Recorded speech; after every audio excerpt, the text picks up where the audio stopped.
All right, YouTube, how's everybody doing out today? I'm Shiloh, and you're here with Shiloh and King Zeus. To the right of me is my dog Mia. She's my 14-year-old Chihuahua, and to the left of me, over here eating his dog food, is the star of the show, Zeus, and he is an American bully who is 5 years old. You guys, he just hit 5 years old, and we are going to talk about today. We are going to talk about alpha dogs, and I also want to cover a topic about something that I went through the other day as far as anxiety in pit bulls, because I had an owner drop his pit bull off to me, you guys, and this dog had so much anxiety that it was just through the roof. The dog would not stop crying when the owner left. The dog was just not having it, you guys. The owner had to come back and pick his dog up. So today we're going to cover a few topics, and you are here with Shiloh and King Zeus again, and we're going to talk about American bullies, alpha dogs, how to pick them. And then we also want to cover the topic about anxiety in pit bulls, you guys. So if you're new to this channel, don't forget to do your boy a favor and go down and smash the like button, hit that subscribe button, and also don't forget to leave a comment, you guys, so we can answer back to every one of your guys' questions. So I want to go ahead and cover first alpha dogs, you guys. So how to pick an alpha male out of a litter when you go and look at a litter of puppies and you don't know which one to grab. I know a lot of people. All right, let's cover topic one. So people like to go after the runs of the litter, and also people also think that the pick of the litter is also the best dog to buy and is your alpha dog. Now the pick of the litter, you guys, let's go ahead and get into that. So the pick of the litter is not your alpha dog. It is not the pick of the litter. It is not that. The runt is also not your pick of the litter, you guys. The pick of the litter, you're going to go off of how the dog is looking, the stance of the dog, the build of the dog, the way the face looks, the ears, how the ears stand up as puppies. Because a puppy, when you go to pick your puppy, a lot of people go and pick a puppy off the personality. You know, if the ears are crooked, one's here, one's there and there. Oh, that's cute. Now, that dog right there, you guys, is not worth the money. You are not going to pick that dog.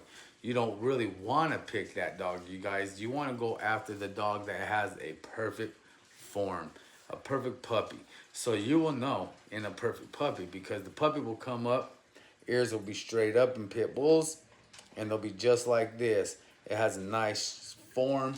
You know, one ear is not droopy more than the other. They're both straight up like this, and they are evenly perfect, you guys. You're gonna go down the face. You're gonna notice the face and the eyes and everything comes together evenly perfect. You want to check the chest.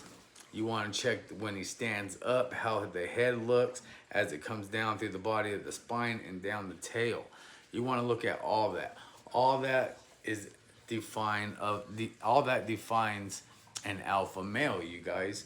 Now, the pick of the litter, it might be the biggest puppy, you know, maybe the healthiest puppy because it got all the milk maybe, and you know, usually the pick of the litter is probably the heaviest puppy, and you know, but sometimes it's not that. Sometimes it could be the third puppy. The second puppy, you guys, I've always known to be the pick of the litter. The second puppy born is usually the pick of the litter. That dog is usually matching the firstborn dog, and that dog is also has better color, better features, more weight, more muscle, a bigger head than the first dog that is born. So I usually look at my puppies. I go off the ears is usually what I go off of. We don't snip the ears. We don't cut the ears. We don't crop the ears. You guys, that's all the same thing, but we don't do it. We keep original ears on our American bullies and our Chihuahuas, as you can see, and any other dog. We just leave the ears original.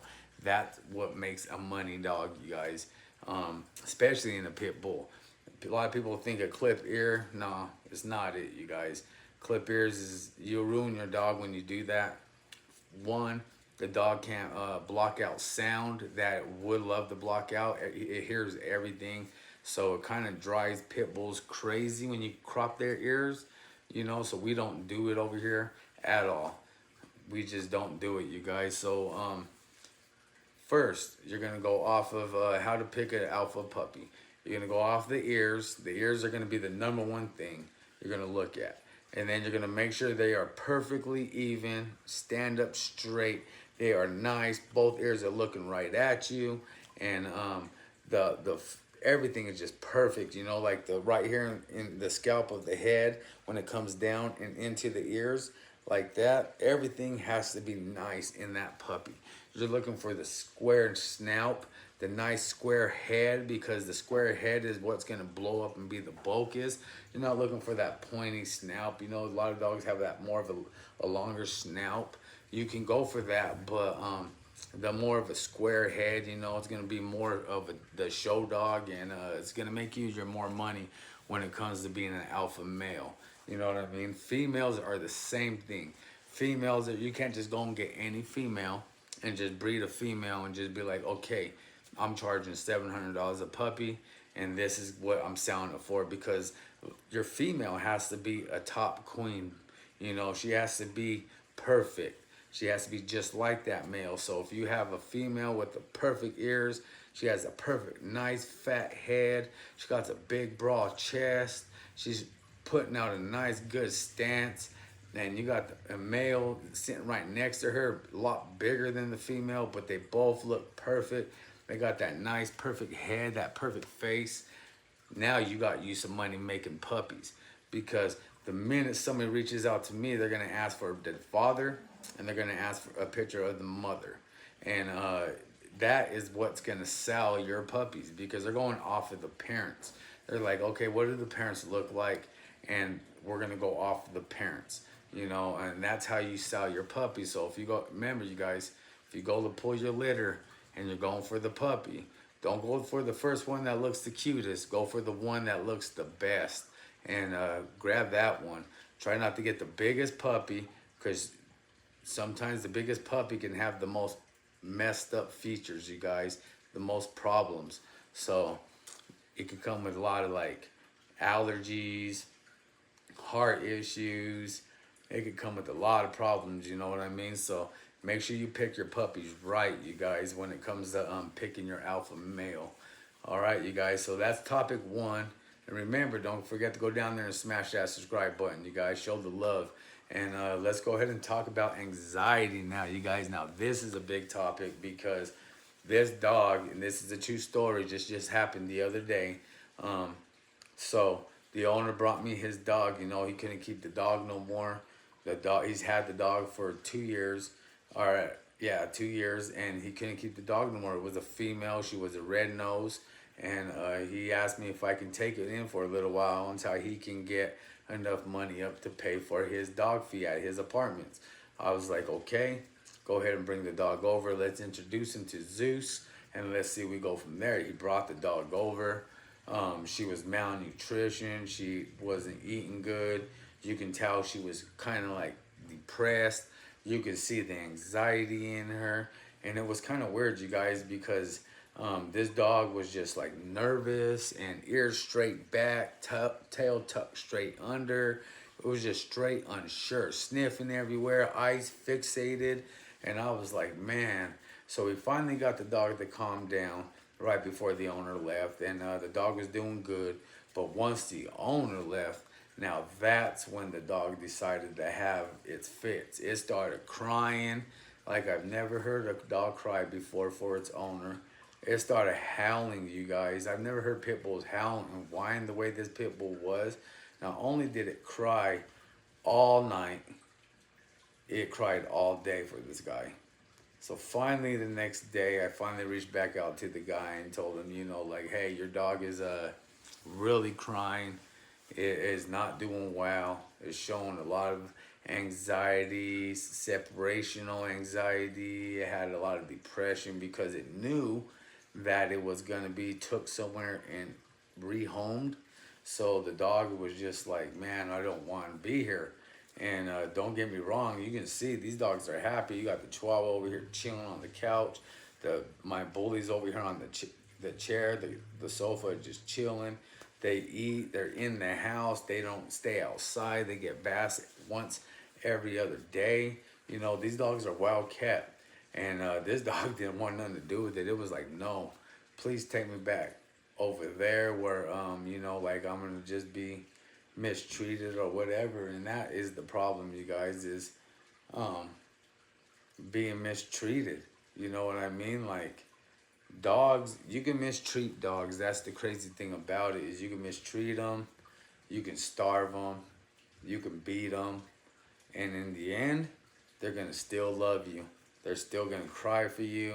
They're still gonna want that affection from you. They don't even care, you guys. Like, it's crazy. Dogs have so much loyalty, especially pit bulls.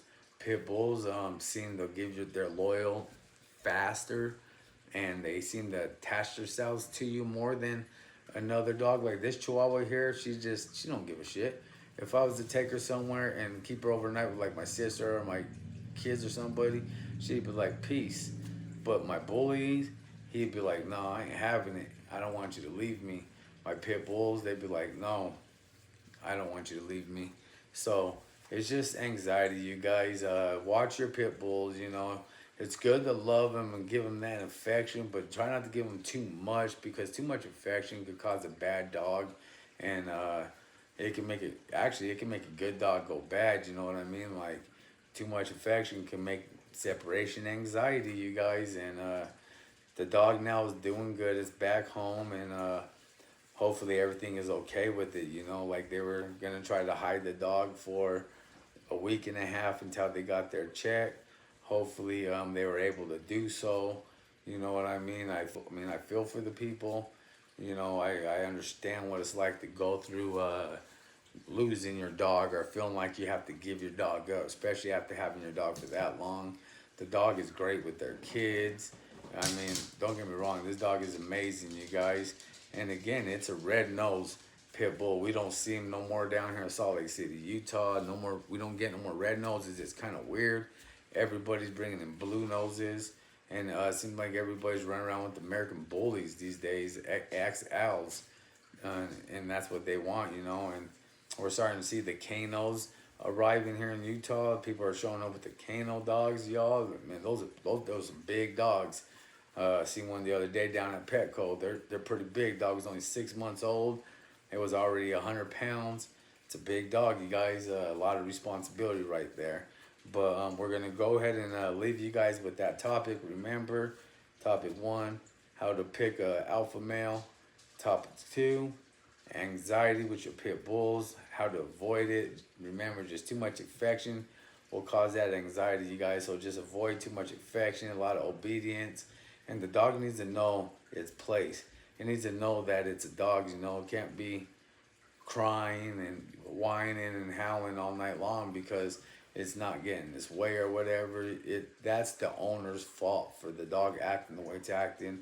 It usually comes with, I'm not going to say bad owners, but pretty much lazy owners who don't want to put the time into their dogs to make their dogs 100% good enough to keep at home, you guys. You know what I mean? I don't know if that made sense to you, but basically what I'm saying is lazy owner, bad dogs. Not lazy owner, you got a good dog. That means a lot of obedience, especially when it comes to pit bulls or American bulls.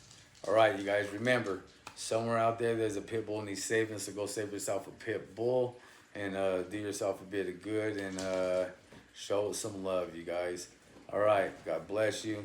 Don't forget to hit the subscribe button. This is your boy Shiloh King Zeus, and we're out. Peace. This is Shiloh King Zeus.